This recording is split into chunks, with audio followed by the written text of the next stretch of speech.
मैं कई बार कह चुका हूँ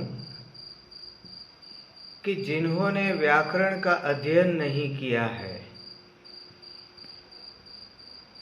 जिसकी व्याकरण में निपुणता नहीं है, वे वेदों का अध्ययन नहीं कर सकते। वे अगर वेदों का अध्ययन करेंगे तो अर्थ का अनर्थ हो जाएगा, क्योंकि वेदों में एक शब्द के अनेक अर्थ होते हैं। शब्दः कामधेनवः,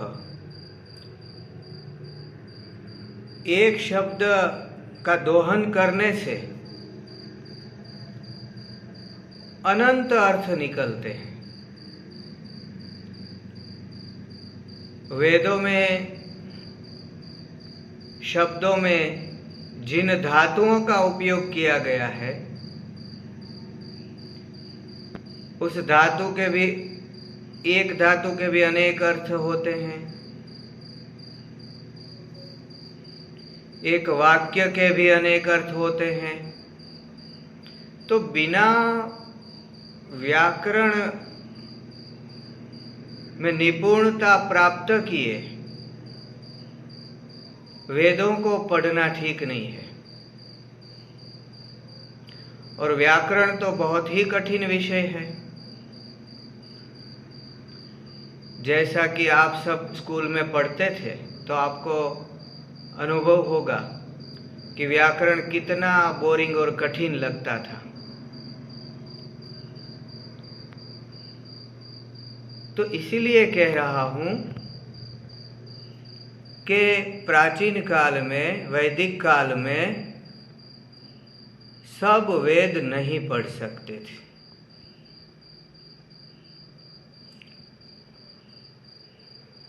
और वेदों में जो हिंसा का समर्थन है, ऐसी बातें जो चली,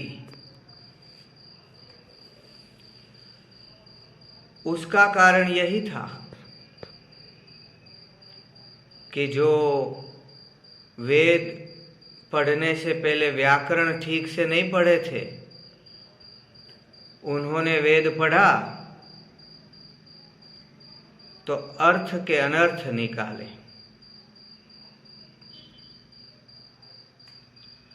और दूसरा एक कारण ये था कि जिन लोगों की मांस, मदिरा, मैथुन आदि में रुचि थी, जो तामसी स्वभाव के मनुष्य थे, उन्होंने जब वेद पढ़ा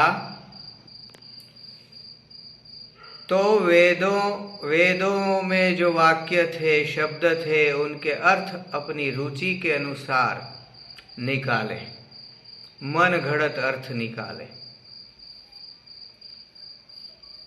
और यही कारण है कि उन्होंने प्रचलित कर दिया कि वेदों में हिंसा का समर्थन है।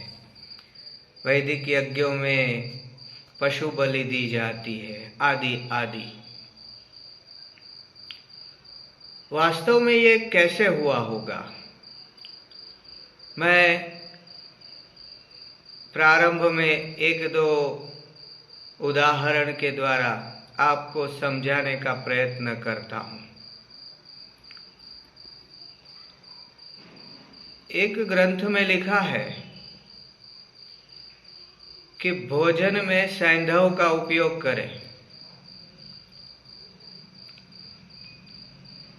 तो सैंधव शब्द जो संस्कृत में है,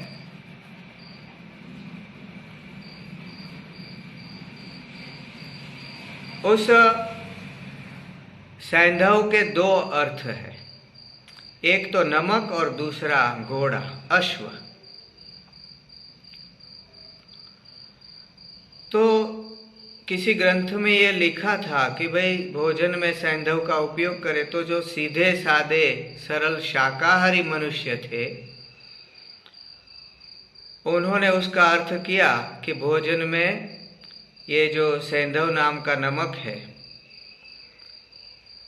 उसका उपयोग करने का विधान है। लेकिन जो दूसरे प्रकार के लोग थे, जिनकी मांसाहार में रुचि बनी रहती थी, उन्होंने अपनी रुचि के अनुसार ये अर्थ निकाला कि भोजन में घोड़े के मांस का उपयोग करने का यहाँ पर विधान है। तो इस प्रकार से विकृत अर्थ निकालना ये शास्त्रदर्शियों का काम था। एक दूसरा उदाहरण देता हूं। आयुर्वेद, जो कि वेद का उपवेद है, उसमें कहीं ये लिखा है कि भाई प्रस्थम कुमारिका मांसम, आपको अगर कोई दवाई बनानी है तो प्रस्थ अर्थात शेर, एक शेर, तो एक शेर कुमारिका का मांस लेना चाहिए। तो ये कुमारिका क्या है? कुमारिका मतलब घी कुंवार। ये जो घी कुंवार नाम की वनस्पति है, उसका एक संस्कृत नाम कुमारिका है। तो यहाँ पे लिखा गया कि एक शेर कुमारिका का मांस लीजिए, तो शाकाहारी मनुष्य तो समझ जाएंगे कि ये घी कुंवार की बात है। रामदेव बाबा जी से एलोवेरा कहते हैं, ये इसकी बात है। लेकिन जो मांसाहार में रुचि रखते हैं, जो मांसाहारी मानवभक्षी मनुष्य थे, जैसे कापालिक वगैरह हुआ करते थे, जिन्होंने आदि शंकराचार्य का भी अपहरण कर लिया था और अपनी देवी को बलिदान देने के लिए तत्पर हो गए थे। तो ऐसे लोग क्या अर्थ निकालेंगे? यही कि यहाँ पर एक शेर कुंवारी कन्या के मांस का विधान है। तो इस प्रकार से वेदों के अर्थ में गड़बड़ की गई है। मांस बहुत ही व्यापक शब्द था। ये जो कुमारिका का पत्ता होता है वो एकदम मांसल होता है, तो ये उसके लिए मांस का प्रयोग किया। फल का गुर्दा जो है वो भी मांसल होता है, उसे भी मांस कहा जाता था। और फल की जो छाल होती थी उसको संस्कृत में त्वचा कहते थे। फल में जो रेशे होते हैं उसको स्नायु कहा जाता था। तो ये प्राणियों के कोई अवयव की बात नहीं थी। ये मांस आदि शब्द थे वो व्यापक अर्थ में थे। फलों के लिए भी प्रयोग में किए जाते थे, मांसल धान्य के लिए भी प्रयोग में लाए जाते थे। उसका अर्थ आजकल जो हम करते हैं ये मीट वो नहीं था।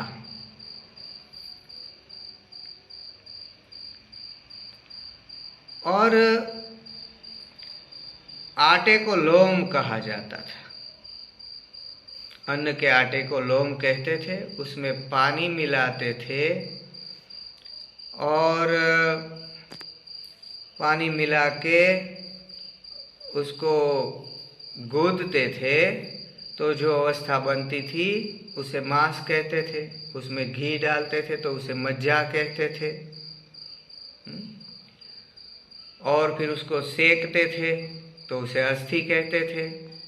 तो आटे को लोम कहते थे, पानी डालते थे तो उसे चर्म कहते थे। फिर उसको गूंदते थे आटे को तो उसे मांस कहते थे।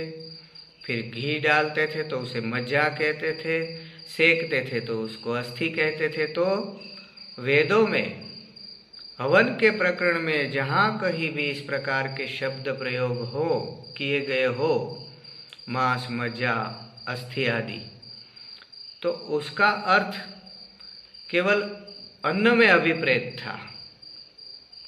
ये पशुओं के अवयव की तो कोई बात ही नहीं थी।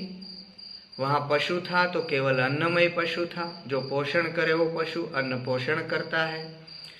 तो यज्ञ का पुरोडाश अन्न से ही बनता था। याज्ञनिक पुरुष अन्न का ही उपयोग करते थे, लेकिन इस प्रकार के जो शब्द थे उसका विकृत अर्थ वाम मार्गियों ने ले लिया। उन्होंने कहा कि यहाँ मांस की बात हो रही है, यहाँ मज्जा के हवन की बात हो रही है। तो इस प्रकार से उन्होंने अपना मनपसंद अर्थ प्रचलित कर दिया। ऐसे कई अर्थ प्रचलित कर दिए। जैसे वेद में कहीं किसी उपनिषद में, ये बृहदारण्यक उपनिषद में माशौदन खाने की बात है कि अगर पुत्र प्राप्ति करना चाहते हैं तो माशौदन खाइए, जिसमें औक्ष या तो आर्षभ मिलाया गया हो। अब माशौदन क्या है, औक्ष क्या है, ये बताता हूं। मूंग की खिचड़ी को मुदगोदन कहते हैं और उड़द की खिचड़ी को माशौदन कहते हैं। शरद का श नहीं, वो फाड़ वाला श, माशौदन। ये उड़द की खिचड़ी के लिए प्रयुक्त शब्द था। तो इन वाम मार्गियों ने अपनी पसंद के अनुसार माशौदन के बदले मांसौदन कर दिया कि ये मांस की खिचड़ी की बात है।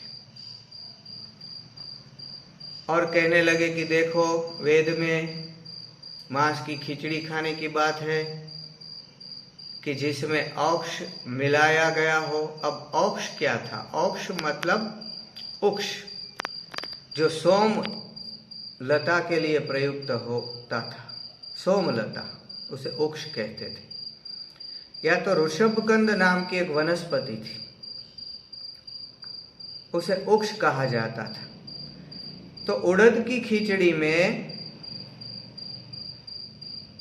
ये ऋषभकंद मिला के या सोम मिला के खाने का विधान था।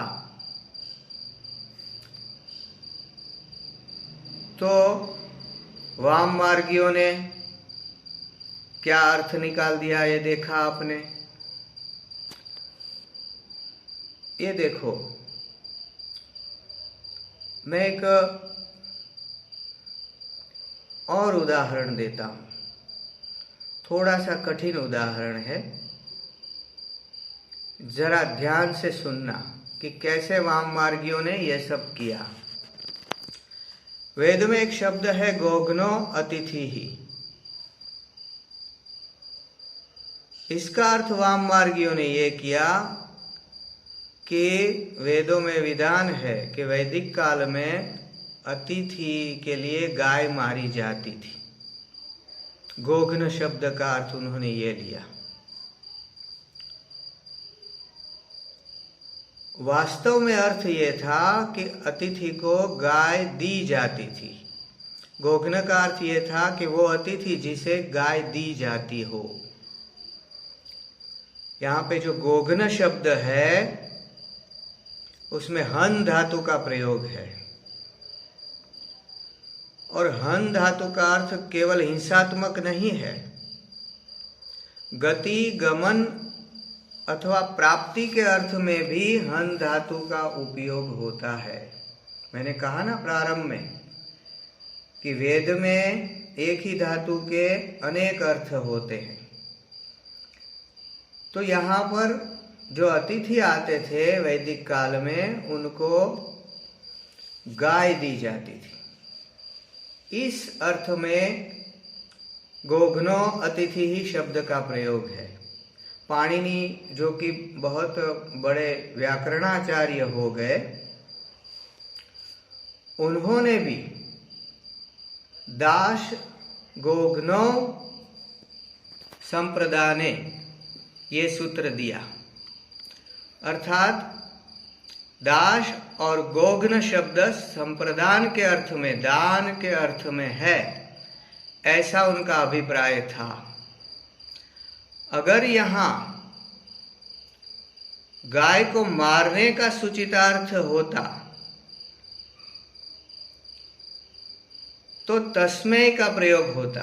इस तस्मै विभक्ति प्रतिरूपक अव्यय का उपयोग किया जाता, लेकिन यहाँ पर संप्रदाने शब्द का उपयोग किया गया है, वो दान के अर्थ में है। तो इसका अर्थ है कि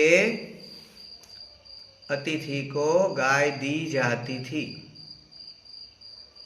लेकिन इन्होंने कहा कि ये वाममार्गियों ने कहा कि यहाँ अतिथि को गाय मार के दी जाती थी। देखो, इस प्रकार से ये सब हुआ। वेदों के अर्थ इस प्रकार से विकृत किए गए, क्योंकि व्याकरण का पूरा ज्ञान नहीं था और साथ में ये भी था कि अपनी रुचि के अनुसार अर्थ निकालना है। तो इस कारण से ये हुआ। ये तो सूरज की तरह है कि गाय आर्यों की माता थी, उनको माता का दर्जा देते थे, उनमें 33 कोटि देवताओं का वास मानते थे, उनकी पूजा करते थे, गायों के लिए अपने प्राणों को न्यौछावर करते थे। तो उनको मारने की कोई बात ही नहीं हो सकती थी। आज भी देव पक्ष के जो आर्य हैं वे गायों को पूजते हैं। ये हमारी परंपरा में आज भी गायों का स्थान इतना ऊंचा है कि उनको मारने की बात ही नहीं सोच सकते। तो मारने की बात ही कहाँ थी। मैं अपने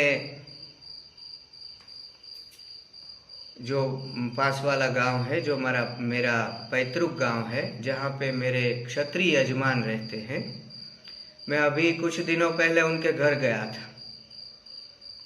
तो राम भाई दरबार उनके घर गया था। तो उसका बेटा बहुत खुश हुआ और फिर मेरा चरण स्पर्श करके थोड़ी देर के बाद बोला कि दादा, मेरे पास एक गौ है, मैं आपको देना चाहता हूँ, कपिला गाय है, क्या आप लेंगे? तो मैंने कहा, देखो भाई, अब वो जमाना समय नहीं रहा, मुझे गाय को दोहना भी नहीं आता है और मुख्य समस्या ये है कि अगर इसको आगे चलकर बछड़ा हुआ तो मैं किसको दूंगा? अगर मैंने किसी को दिया और उसने फिर कत्ल खाने दे दिया तो फिर उसका पाप मुझे लगेगा, तुम्हें भी लगेगा। हम सब तो अब नौकरी वाले हैं तो गाय को संभाल नहीं सकते, तो मैंने गाय नहीं ली। तो आज भी वो भावना है कि अतिथि आए तो ये कहते हैं कि आपको मैं गाय देना चाहता हूँ, ये क्षत्रिय ये कहते हैं। क्योंकि उस समय में पैसे नहीं थे कि आप, वैदिक काल में पैसे नहीं थे कि आप किसी को 100 का नोट दे, 500 का नोट हाथ में थमा दे। वहाँ गाय ही धन माना जाता था। तो अतिथि को क्या देते थे? गाय देते थे। तो ये जो गोघ्नो अतिथि का अर्थ था कि अतिथि को गाय दी जाती थी, लेकिन इन वाम मार्गियों ने उसका विकृत अर्थ निकाल दिया। इस प्रकार से सारी गड़बड़ व्याकरण के अनभिज्ञ लोगों ने की और दूसरे वाम मार्गियों ने की। देखो, एक और आखिरी बात बताता हूं कि आयुर्वेद में कई औषधियों के नाम प्राणियों के नाम के ऊपर से, जैसे मैंने आगे कहा ऋषभकंद, जो उड़द की खिचड़ी में मिलाया जाता था, जो वनस्पति इस प्रकार की थी कि लहसुन की जड़ों से उसकी जड़ें मिलती जुलती थी। उसे ऋषभकंद कहते थे। तो उस ऋषभकंद का शॉर्ट में नेम जो था, शॉर्ट नेम, वो ऋषभ था, वृषभ। उसे श्रृंगी भी कहते थे और उसका तीसरा नाम गोपति भी था। दूसरी बात करूं तो ऐसी अन्य वनस्पतियों में ये जो ऋषभकंद के अलावा जो वनस्पतियां थी उसमें अज, अजमौदा को अज कहते थे और सर्पगंधा को सर्प कहते थे शॉर्ट में, अश्वगंधा को अश्व कहते थे तथा अपमार्ग को मयूरक कहते थे और जीव शाक को मेष कहते थे, गुग्गुल को महिष कहते थे, खरपर्णिका को खर कहते थे। तो इस प्रकार की जो वनस्पतियां थी जिनके नाम प्राणियों के ऊपर से होते थे, मार्जार और श्वान नाम की वनस्पतियां भी थी। तो जहां कहीं भी इन नामों का प्रयोग वेदों में हो, वहां वाम मार्गियों ने ये प्राणी के नाम है ऐसा अर्थघटन किया और होम में जो ऋषभकंद आदि वनस्पति का उपयोग होता था वहां बैल समझकर बैल की बलि देना शुरू कर दी, यहाँ तक कि अश्व और महिष अर्थात भैंसा और अज की जगह, अज जो कि अन्न अर्थ था, उसकी जगह बकरा समझकर उसका बलि देना शुरू कर दिया। जीव शाक के बदले मेष अर्थात भेड़ का बलि देना शुरू कर दिया। इस प्रकार उन्होंने किसी भी प्राणी को नहीं छोड़ा। भैंसा, भेड़, बकरी, अश्व और श्वान, मार्जार अर्थात बिल्ली, मांसाहारी और क्या करते हैं। इस प्रकार से इन्होंने अपने मन घड़त अर्थ निकाल के इस प्रकार बलि प्रथा शुरू कर दी। एक सांप को इसलिए छोड़ दिया कि वो जहरीला होता है और वाराह को शायद इसलिए छोड़ दिया कि वो कचरा खाता है, बाकी सब को खाना शुरू कर दिया और कहा कि ये सब वेदों में लिखा हुआ है।